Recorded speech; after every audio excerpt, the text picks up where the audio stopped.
Have you ever felt trapped in an emotional chess game where the rules keep shifting and you're left second-guessing your every move?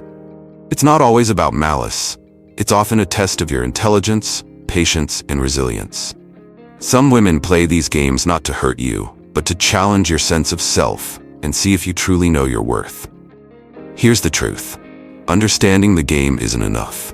To truly navigate it, you need to elevate yourself, develop emotional detachment, embrace Stoic wisdom, and become unshakable in your confidence. This isn't just about winning. It's about rising above and becoming the version of yourself that commands respect effortlessly. In this video, we'll walk through the strategies to not only outsmart these mind games, but also turn every challenge into a stepping stone for personal growth.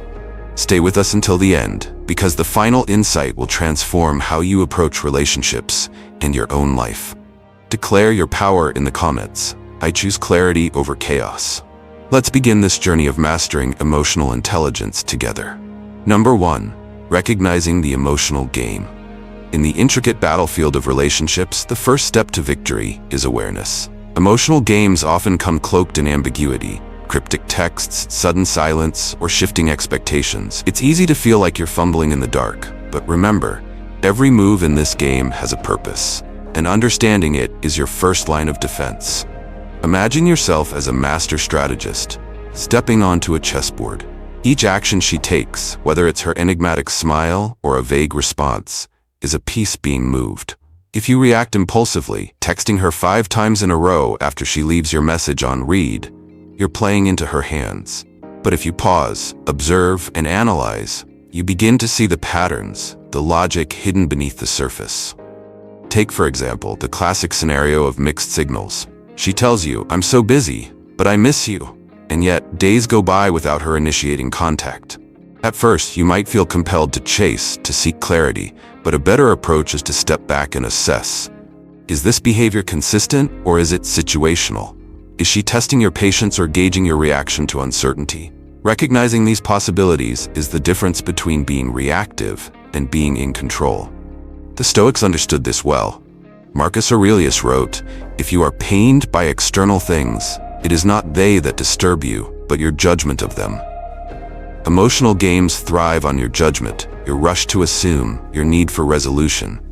By withholding that immediate reaction, you gain the upper hand, turning the game into a puzzle rather than a threat. Think of it as deciphering a code. Her actions, no matter how erratic, are not random.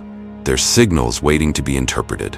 Instead of letting her moves dictate your peace, let them fuel your clarity.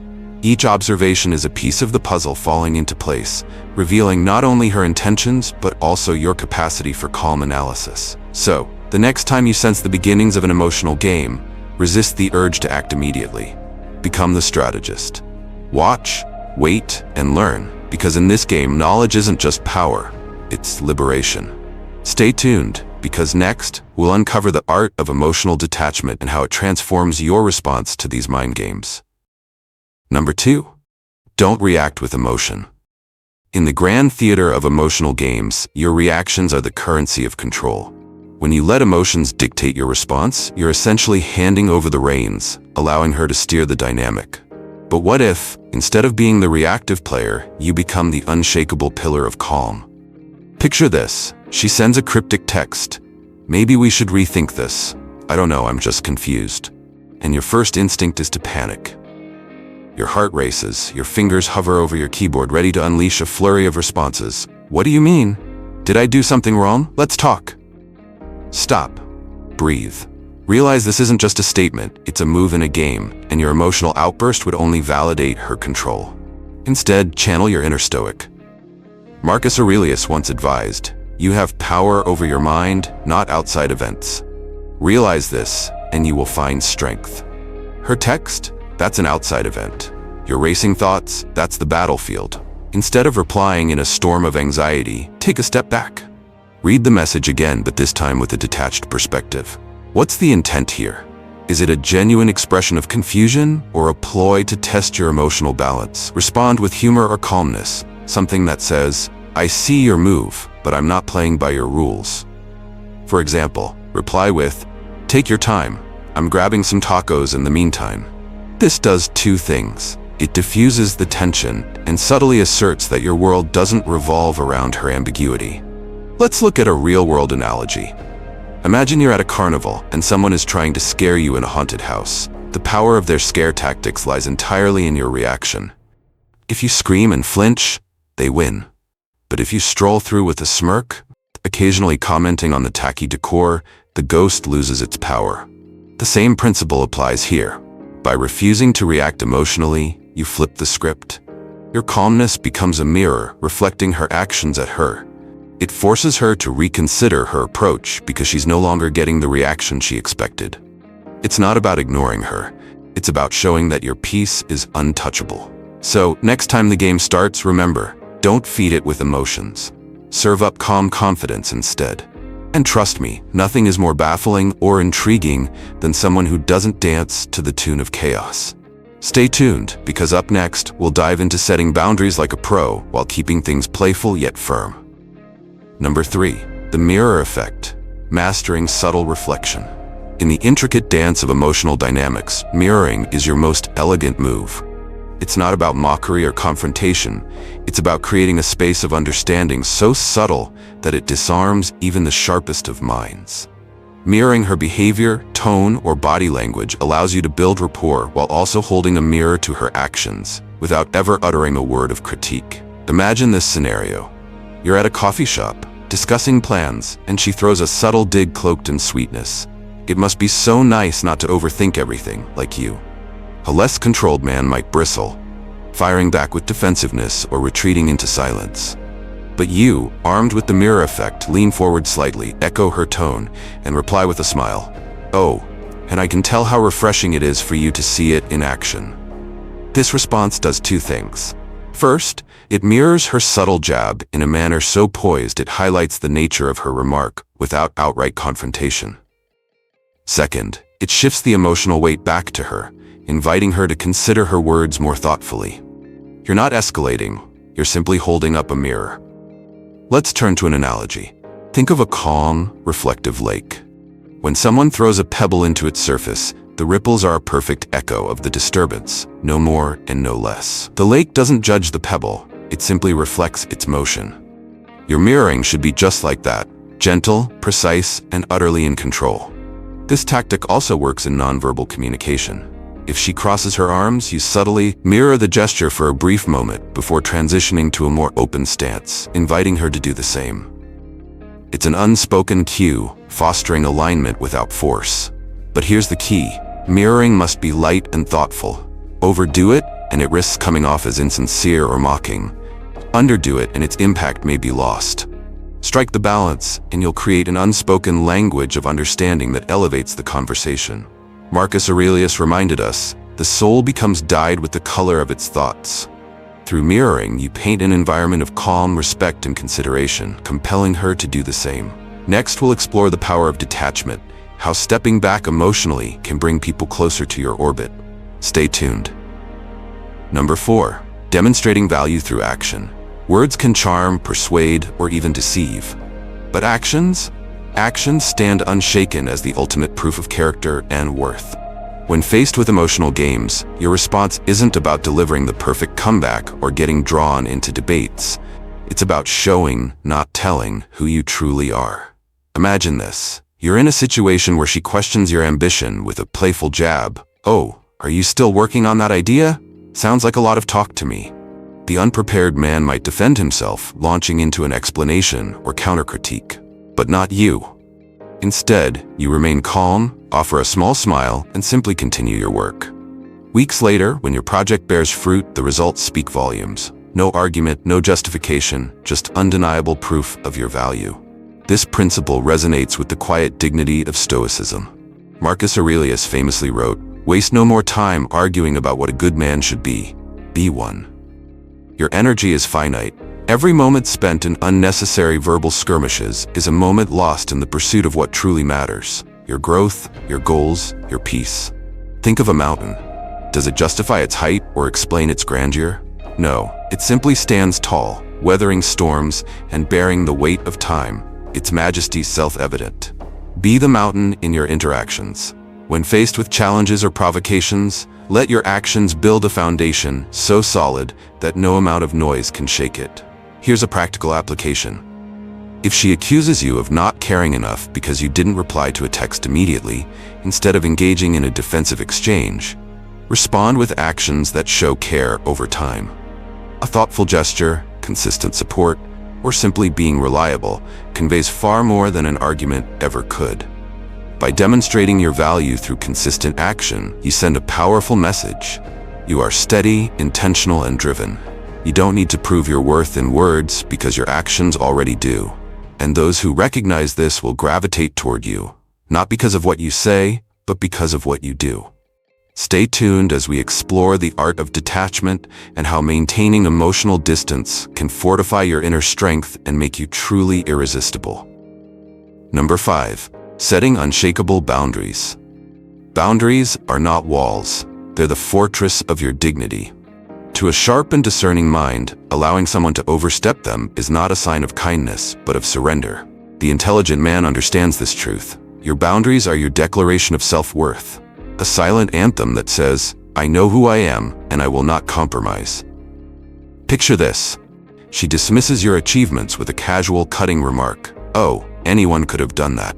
The insecure might scramble to defend themselves, to seek validation from someone who just undermined them. But not you. Instead, you meet her gaze, pause for a moment, and respond with measured calm. "I think this conversation has run its course." Then you walk away, not in anger, but in resolute confidence. Setting boundaries isn't about confrontation, it's about clarity. It's about refusing to accept disrespect, not with fiery rebuttals, but with an unwavering stance that commands respect. When you draw a line, you're not only protecting your peace, but also teaching others how to treat you. Those who fail to understand your worth will fall away, leaving space for those who do. Here's a truth that cuts deeper than any insult. Boundaries reveal power. The person willing to walk away is always the one holding it. By walking away, you shift the dynamic, forcing her to confront the weight of her actions. In the silence left by your absence, the lesson echoes louder than any words. A practical approach. If someone consistently interrupts or talks over you, don't fight to regain control. Simply stop speaking and let the silence grow heavy. When they realize you won't engage until there's mutual respect, they'll either adapt or lose access to your presence. Either outcome is a win. As Marcus Aurelius reminds us, you have power over your mind, not outside events. Realize this, and you will find strength. Boundaries are not about controlling others, they're about controlling yourself, ensuring you never compromise your values for fleeting approval. Remember, a fortress is never built out of fear but self-respect. Those who understand this will admire you. Those who don't will fear losing you. Either way, you win. Stay tuned for the next principle in mastering emotional intelligence. Number 6. Understanding the motive behind the games. The emotional chessboard. She makes a move, cryptic text messages, calculated silences, or a sudden shift in demeanor, and you're left wondering, what does it all mean? Let me share a secret. It often means far less about you and far more about her insecurities or desire for control. When you see the strings that pull the puppet, the performance stops being compelling. Let's dissect this with a touch of humor. Imagine you're at a party, and she casually drops, "I saw you talking to her. You seemed interested." There's a playful smirk on her face, but the words are laced with subtle accusations. Your first instinct might be to explain, to reassure, or to panic. Resist. What you're witnessing is not an accusation, it's an unspoken question. Am I enough? Her comment isn't about the conversation you had, it's about her need for validation. Psychologists will tell you that behaviors like these often stem from fear. Fear of inadequacy, fear of losing control, or fear of being unimportant. Understanding this flips the script. Instead of reacting defensively, you now see the deeper layers. You see a person projecting their insecurities, not a calculated enemy plotting your demise. Here's how to handle it with grace and humor. When she says, "Oh, she seemed interesting," smile and reply, "Everyone's interesting, but not everyone has your charm." You've acknowledged her unspoken need for reassurance without surrendering your position. You've maintained control without creating conflict. A practical psychological tip. When faced with behavior that feels like a game, Pause and ask yourself, what might she be feeling here? This pause doesn't just calm your emotions, it gives you clarity. Respond to the root, not the surface. If she's testing your patience with delays or vague plans, calmly say, let me know when you're ready, and we'll figure it out. You're signaling that your time is valuable without engaging in a power struggle. Let's not forget the Stoic wisdom here. Marcus Aurelius advised, when you arise in the morning, think of what a precious privilege it is to be alive, to breathe, to think, to enjoy, to love. Don't waste this privilege decoding someone else's insecurity. Instead, focus on maintaining your balance, your dignity, and your composure. The next time you sense the undercurrent of emotional games, smile to yourself. You've seen through the illusion, and now it's no longer a game, it's just noise. And the best response to noise? Stay calm, stay centered, and let it fade into the background. Number 7. Spark curiosity. Instead of explaining yourself, let's get one thing straight. When someone challenges or questions you, the worst move is to fall into a long-winded explanation, handing over all your cards. Why? Because explanations often sound defensive, and defensiveness rarely exudes confidence. Instead, a dash of mystery will not only protect your boundaries, but also amplify your allure. Picture this everyday scenario. She asks, why didn't you text me back immediately last night? Instead of scrambling to apologize or list every task you were juggling, pause for a moment. Then respond with something light and open-ended, like, oh, I was just handling some interesting things. This answer gives her enough to know you weren't ignoring her, but it also piques her curiosity. Now, rather than feeling ignored, she's wondering about your world. This isn't about playing games, it's about maintaining your composure. When you make yourself an open book, the mystery evaporates. And as countless psychologists and behavioral experts would affirm, mystery is a cornerstone of attraction. People are wired to be drawn to the unknown. The moment you leave a question unanswered or respond unexpectedly, you spark their imagination. That's when curiosity becomes your best ally. Now let's escalate this with another example. She catches you deep in thought and asks, what's on your mind? A straightforward answer like, oh, just thinking about work, does little to keep her engaged. But what if you respond with, if I told you I'd ruin the surprise? Cue her curiosity. She's now invested in finding out what's happening in your world, and the intrigue lingers long after the conversation ends. Stoic wisdom shines brightly here. Marcus Aurelius teaches us, it is not what happens to you, but how you react to it that matters.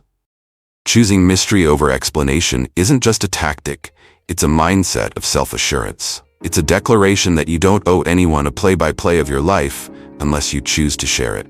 But let's not mistake mystery for aloofness. The balance lies in keeping it light and playful, not cold or dismissive. When she asks, what's your secret for staying so calm? A gentle, enigmatic, I have my ways, not only answers the question, but invites her to lean in closer, metaphorically and emotionally. Here's the golden rule. Never rush to fill silences with over-clarifications. Embrace the pause. Let her curiosity simmer. And if she pushes further, keep your tone neutral, yet slightly teasing. You're not here to be interrogated. You're here to live your life authentically, with or without her full understanding. Remember, in life, and especially in relationships, the mysterious always leaves a stronger impression than the overly explained. So the next time someone presses you for an answer, ask yourself, what's more powerful? Handing over the full picture, or painting just enough to spark their imagination? Spoiler, it's always the latter. Let curiosity work in your favor, and watch how quickly the dynamic changes. Number 8. Use the scarcity effect. Make your presence a gift. In relationships, availability often dictates value. If you're always there at every beck and call, your presence risks becoming routine, ordinary.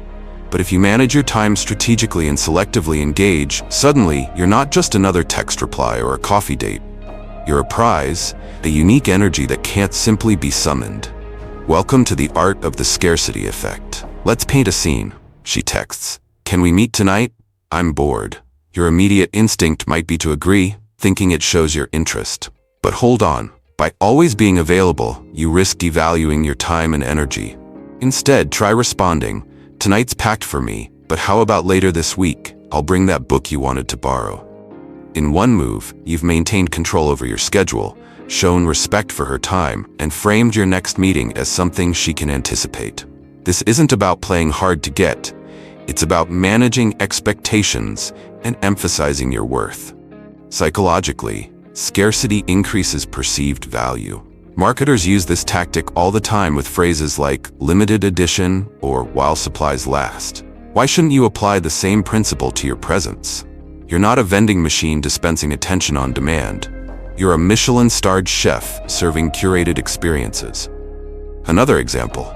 Let's say she asks for your help with something trivial, like assembling furniture she could easily handle herself. Instead of dropping everything, offer a balanced response.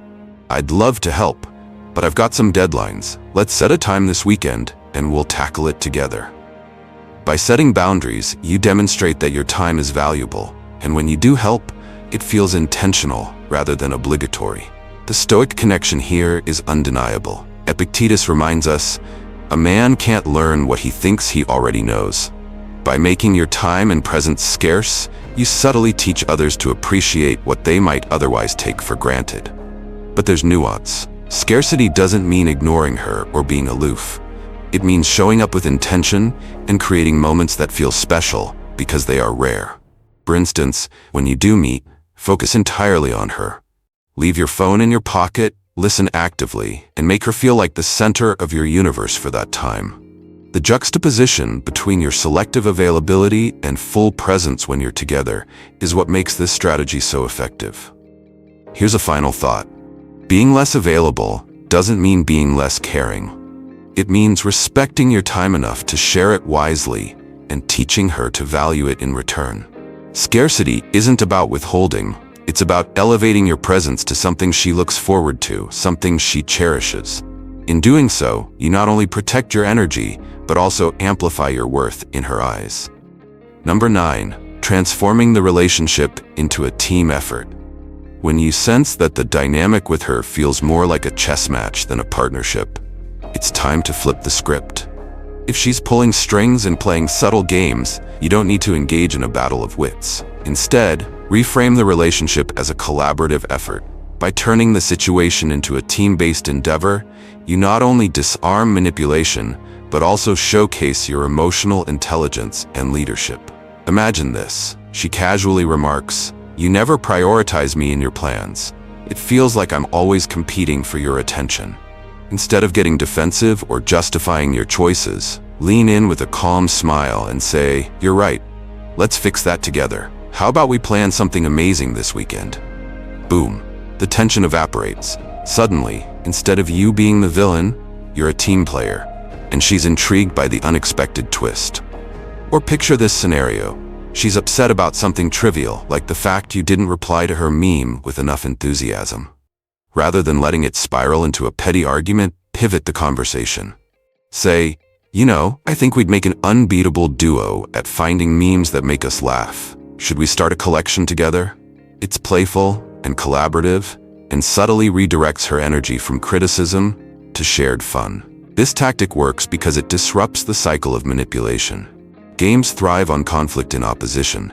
By inviting her into a team, you eliminate the competition. The dynamic shifts from adversarial to cooperative, and suddenly the pressure to win dissipates. Let's bring in a touch of Stoicism here. Epictetus famously said, "We are all part of a greater whole." Applying this wisdom, you remind both her and yourself that relationships function best when both parties work toward mutual growth and joy. But be mindful, this approach requires sincerity. If she senses you're being manipulative in response to her tactics, the effort will backfire. Instead, let your calm confidence and good humor set the tone. When you reframe the relationship as a team, you're not only neutralizing emotional games, but also building a stronger foundation for mutual respect. Here's the golden takeaway. Life is too short for endless skirmishes. By choosing collaboration over competition, you establish a dynamic where both of you win, or at the very least where you keep your peace and sanity intact. So the next time you catch a whiff of manipulation, remember, the best counterplay is not to play at all, but to create something better together. Number 10, don't chase attention. Confidence is magnetic, but chasing attention? That's like wearing a neon sign that says, "Please notice me." Women aren't drawn to men who scramble for validation. They're captivated by those who exude a quiet, unshakable self-assurance. The kind of man who doesn't beg for the spotlight but effortlessly commands it by simply being himself. Imagine this. You're at a gathering and she's scanning the room, clearly accustomed to men vying for her attention. But there you are, relaxed, chatting with others, completely unconcerned about whether she notices you. When you finally cross paths, your calm demeanor and natural confidence make her curious. Who is this man who isn't falling over himself to impress her? Spoiler alert, it's you, and she's intrigued. Here's another scenario. She posts something cryptic on social media, clearly fishing for responses. Instead of jumping in with a predictable comment like everyone else, you resist the urge. Later, when she asks, "Did you see my post?" you casually reply, "I noticed it, but I was busy with something important." What's on your mind? Instantly, you've set yourself apart. You're not another follower in her orbit. You're someone with your gravitational pull. This approach aligns beautifully with Stoic philosophy. Marcus Aurelius reminds us, "It never ceases to amaze me. We all love ourselves more than other people, but care more about their opinions than our own." A Stoic man prioritizes his values and growth over fleeting approval.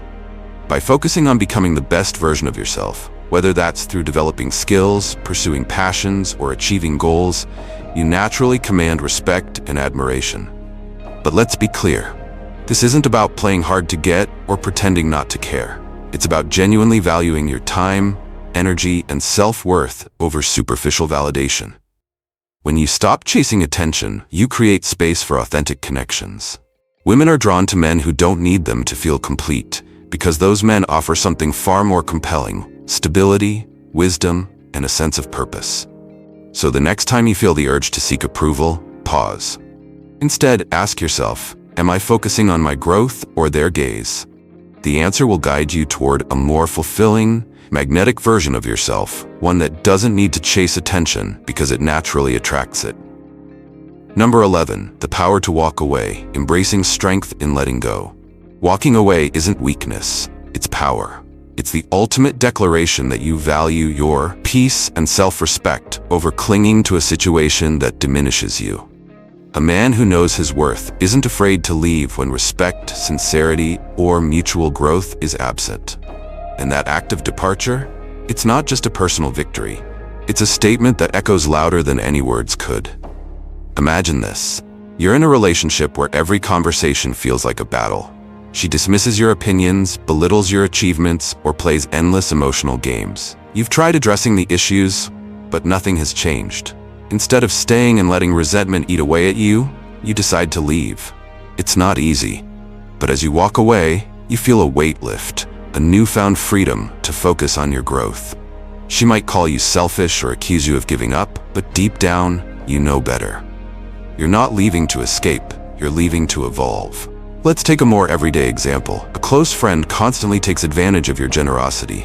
They borrow money, cancel plans last minute, or show up only when they need something. One day, you decide enough is enough. Politely but firmly, you tell them, "I value our friendship, but I need relationships that feel balanced.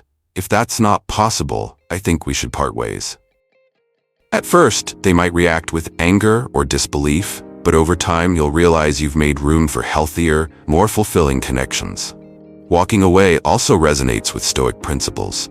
Epictetus taught, "Make the best use of what is in your power and take the rest as it happens." Staying in a toxic situation isn't within your control, but leaving it is. By stepping away, you're reclaiming your agency and redirecting your energy toward what truly matters: your peace, purpose, and progress. But let's be clear. Walking away doesn't mean storming off dramatically or cutting ties recklessly.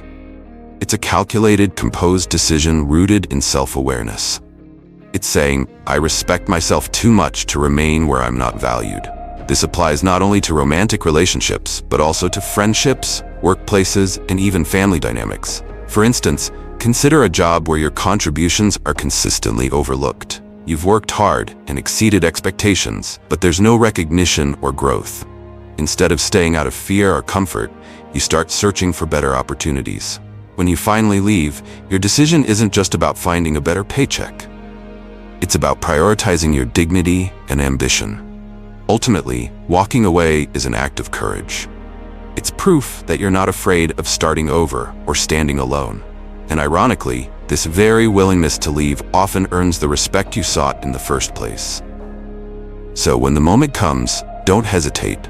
Choose yourself, because staying where you're undervalued is the real loss. Number 12. Elevate your strategic mindset. Turning challenges into triumphs. Every challenge, no matter how manipulative or emotionally charged, is an opportunity for growth. A strategic mind doesn't see obstacles as defeats, but as puzzles to be solved, terrains to be navigated, and lessons to be learned. For the intelligent man, emotional games are not traps. They're battlegrounds for sharpening wisdom and refining inner strength. Picture yourself as a general on a battlefield, where each move your opponent makes is calculated to provoke a reaction. A careless commander reacts impulsively, falling into ambushes and making critical errors. But the wise leader observes, analyzes, and plans. Instead of reacting emotionally, he uses every attack as an opportunity to understand the enemy's strategy and refine his own. Emotional games are no different. When faced with manipulation, instead of responding with frustration or haste, pause. Ask yourself, what's the intent behind this move? What can I learn from it? Consider this everyday scenario. You're in a conversation with someone who constantly interrupts or undermines your point.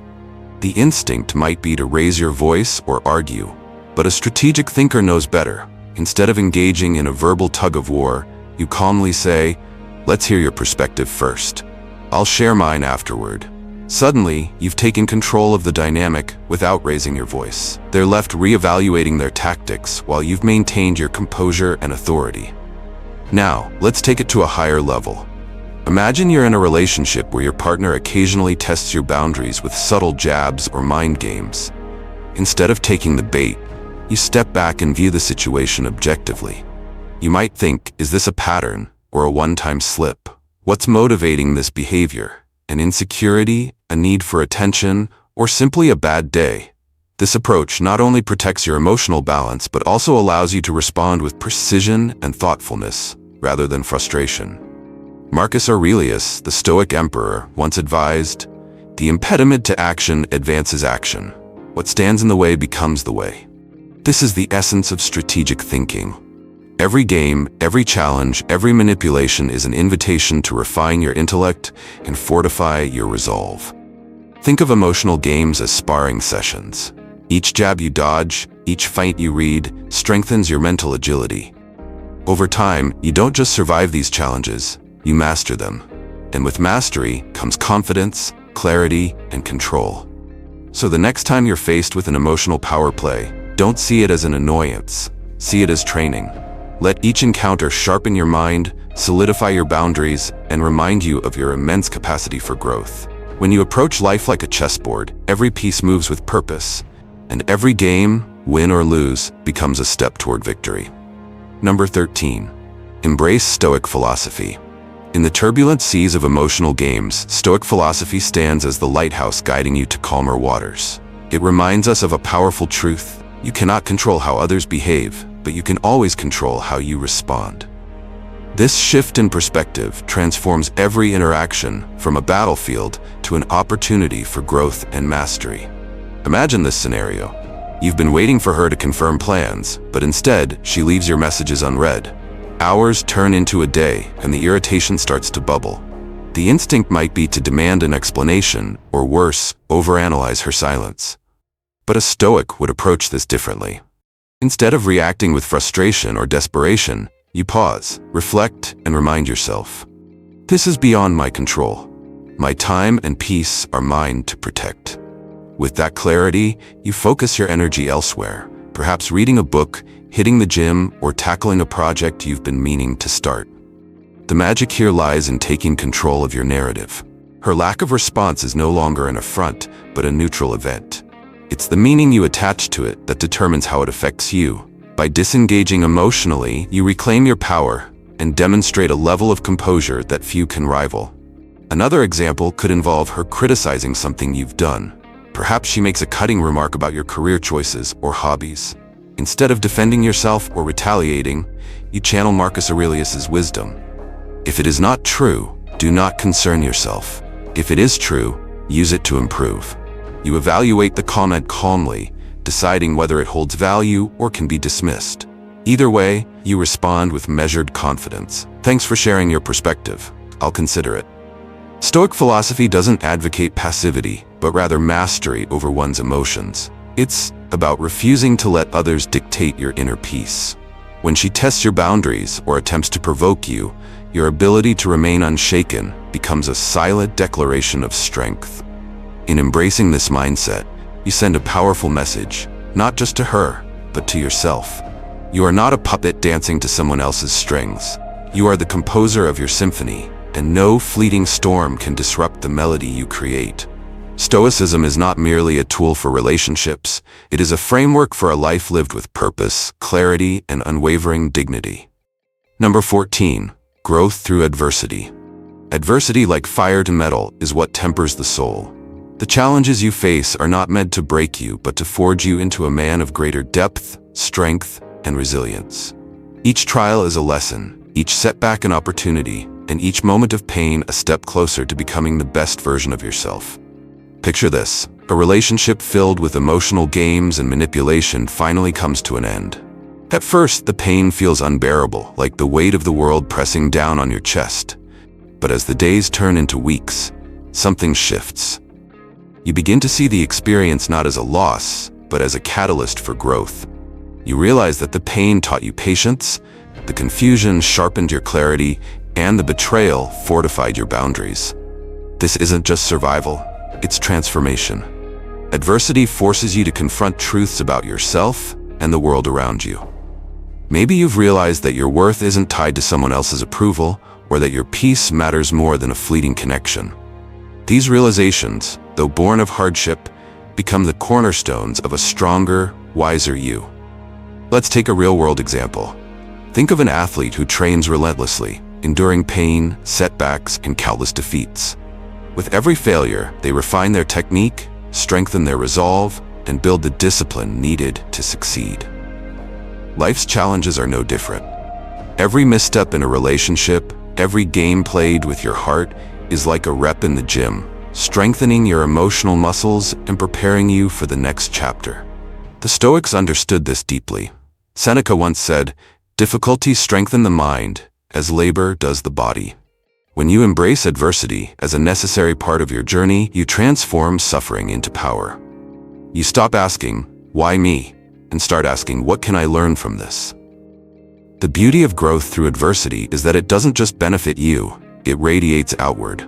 As you rise, others notice your transformation. Your newfound wisdom, patience, and confidence become magnetic, drawing people into your orbit who respect and value the person you've become. So the next time life tests you, stand tall. Accept the storm, for it's only shaping you into the mountain that no wind can topple. Growth through adversity is not just about enduring, it's about emerging as a man who inspires hope, commands respect, and knows his worth. The best is yet to come. Keep walking your path, for it's leading to greatness. Conclusion: rise above the game. Life's challenges, especially in relationships, are not meant to diminish you, but to elevate you. Outsmarting emotional games isn't about winning against someone else. It's about mastering yourself. It's about becoming a man so grounded in his values, so sharp in his intellect, and so steady in his emotions that no manipulation can shake him. Remember, the Stoic path is one of strength and clarity. Marcus Aurelius taught us, you have power over your mind, not outside events. Realize this, and you will find strength. This isn't just a philosophy. It's a way of life that transforms every trial into a stepping stone for growth. In the end, the heart of the game is not to play along, but to rise above. Let challenges refine your mind, let manipulation strengthen your boundaries, and let every moment of adversity make you a man of unshakable character. If this video resonated with you, comment below. I choose wisdom over chaos and step boldly into the next chapter of your life. You are not just a player in this game of life. You are the master of your fate, the architect of your destiny, and the commander of your peace. Let the world see your strength, let Stoicism guide your heart, and let no one dictate your worth. The best is yet to come. See you in the next video.